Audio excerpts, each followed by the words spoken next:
Well, hi folks, just had a first afternoon up at the plot for a while. I'm on my phone here, so it might be a bit shaky and battery's about to run out, but I finally started to get things dug over in the polytunnel and started off. Getting it all tidied up. It's hard to see, it's that bright, and if someone could invent a mobile phone that you could actually see in the sunshine, it'd be a miracle. So as you can see, I've dug everything over now. These are the little beds. It doesn't take much digging over because it's really well cultivated.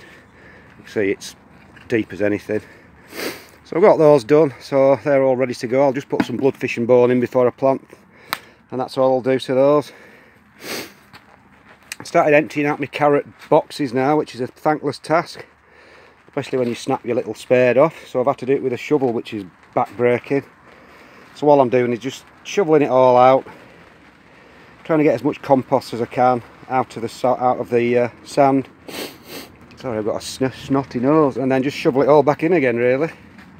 So I've got 2 of those to do. I'm not sure whether or not I'm going to do the long carrots this year or not, because I'm only doing them for our show and I'm the only person who enters it, so it's a bit pointless. So this is the main bed. This is all dug over now. I've just covered it up. It's where I'm going to be growing the giant onions in pots on top of it, well, 6 anyway. So that's all done, and then we'll see what we're going to plant at the end of it. This is where I grew my big potatoes last year. That's all dug over again. Don't know what I'm going to put in there. I'm not sure whether I was going to grow any giant potatoes or giant carrots or anything this year, but I'm not too sure. These are the cabbages, which is unfortunately now being eaten by bloody mice. As you can see, look, they're just nipping the central growth out, and it ends up just killing them like that, which is an absolute pain up the arse, because they've been growing all over winter and they'll be ready in a couple of months. But I think they might get away with it, the ones that have hearted up a little bit more, but it's a bit of a shame, really. Anyway, that's about it in the polytunnel, all dug over. Just needs a bit of a sweep up, general tidy up. All the hard work's done, all the beds are dug over. So that's the polytunnel done. So this is outside one of the no-dig raised beds.